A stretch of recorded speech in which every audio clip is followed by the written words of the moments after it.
자기 소개를 조금 부탁드려도 될까요?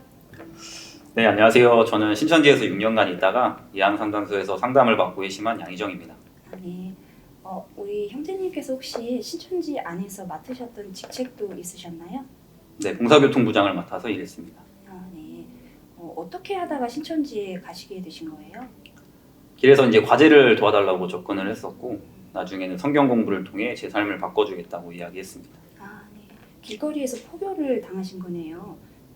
그렇게 해서 신천지에 이제 공부는 어떻게 이어가게 되셨나요?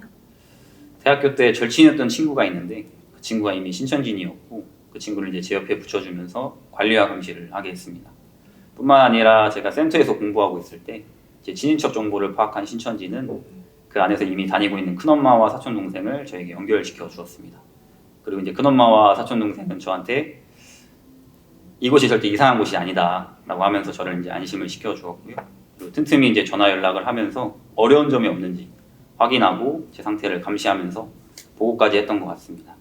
그리고 혹여 신천지에 해가 되는 행위를 하면 가족들까지 저주를 받아 불행해진다는 말들을 하면서 그런 말들을 이제 좀 믿기 시작하면서 또 신천지로부터 저는 좀 가스라이팅을 당했던 것 같습니다. 그럼 이제 그렇게 해서 시작된 신천지에서의 생활이 어떠셨을까요? 이제 코로나 전에 있었던 일인데요. 이제 부모님 간섭이나 핍박을 받는 청년들이 많다 보니까 그 친구들을 이제 신천지를 철저히 맹종하는 사람들이랑 같이 묶어서 대략 뭐 7명씩 묶어서 원룸에서 자취를 하게 했고요. 그리고 뿐만 아니라 이제 그 이유가 이제 신천지 안에서 그 신앙을 서로 신앙의 울타리가 되어 주어야 된다는 그런 이유였습니다. 그러다 보니까 또 막상 현실을 보니까 또 위생 상태는 또 엉망이고 또 불편하게도 짝이 없었습니다. 그리고 이제 가끔 교회에서 청년들을 훈련한다는 구실로 강제 기숙을 하게 했는데 뭐 자는 것뿐만 아니라 먹는 것도 아주 부실했고 또 찬물로 씻고 또 교회 청소를 시키는 등 지금 생각해보면 집단 노예 생활이라고 좀 생각이 많이 들더라고요.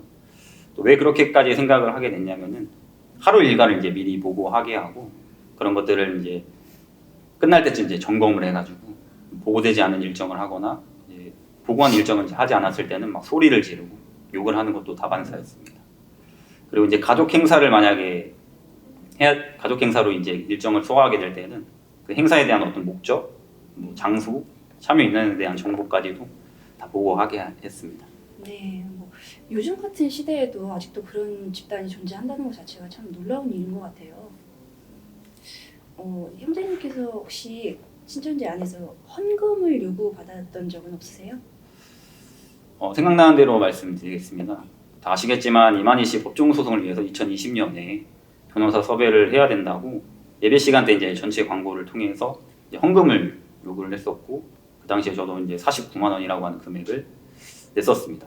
그리고 코로나 전에는 아산교에서 이제 건축 헌금을 모은다고 해서 당시에 이제 알바를 3개씩 하면서 모았던 200만 원 정도를 헌금했던 일도 있었습니다. 네, 형제님께서는 직장 생활을 하셨던 게 아니라 알바를 하셨었군요. 네, 당시에 청년회에서 이제 사명을 맡게다 보니까 이제 교회 일을 하느라 직장은 뭐 꿈도 꿀 수 없었고 이제 그나마 이제 알바라도 해야 되는데 그것도 이제 교회 일이 없는 새벽 시간대에 알바를 구해서 잠자는 시간까지 줄여가면서 일을 했었습니다. 네, 그렇게 해서 모은 200만 원을 헌금으로 올리셨는데요. 그렇게까지 하실 수 있으셨던 이유가 뭔가요?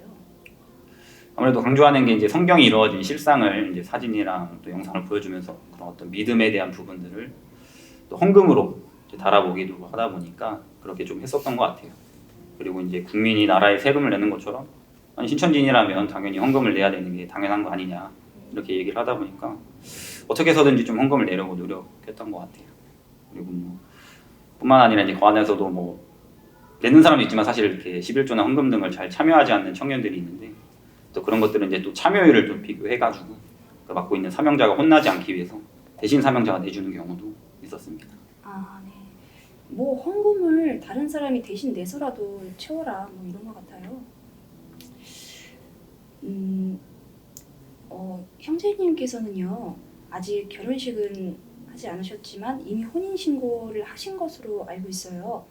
저희 형제님의 연애 이야기를 좀 들어볼 수 있나요? 일단 신천지에서는 그 청년들에게 그 연애와 결혼이 신앙에 방해가 돼서는 안 된다고 강조를 많이 하는데요. 그래서 좀 정해진 원칙이 있습니다. 원칙이요? 어떤 원칙이요? 남자는 28살, 여자는 26살부터 교제가 가능하고 그로부터 6개월 이내에 결혼을 해야 된다는 그 조건이 있습니다. 아, 네.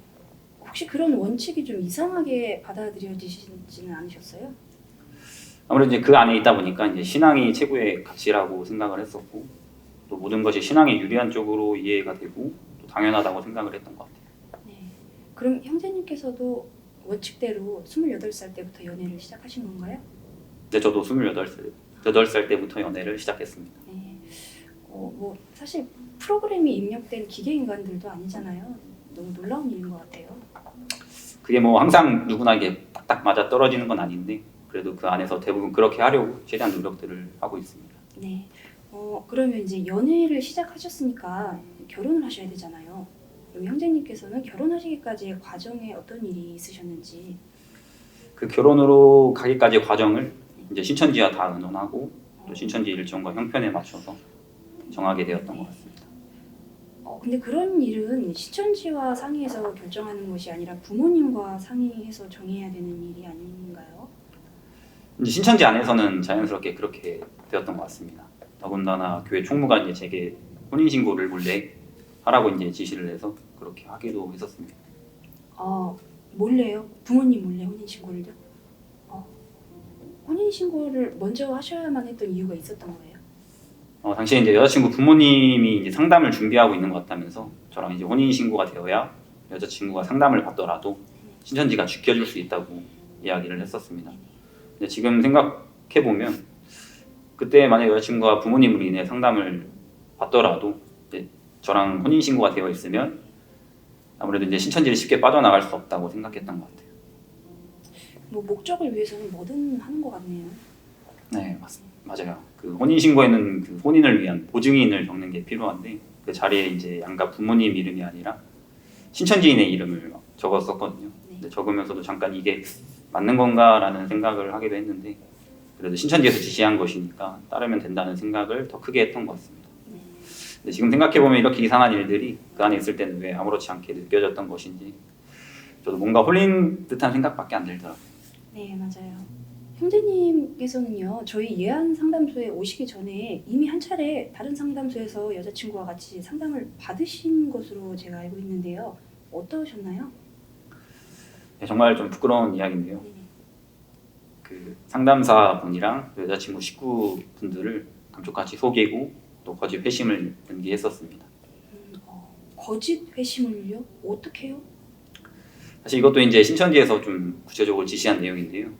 이제 회심을 거짓으로 연기하고 이제 신천지를 탈퇴한 다음에 이제 부모님을 안심시키고 그 후에 둘이 결혼해서 신천지를 다시 열심히 다니면 된다고 이렇게 일러 주었습니다.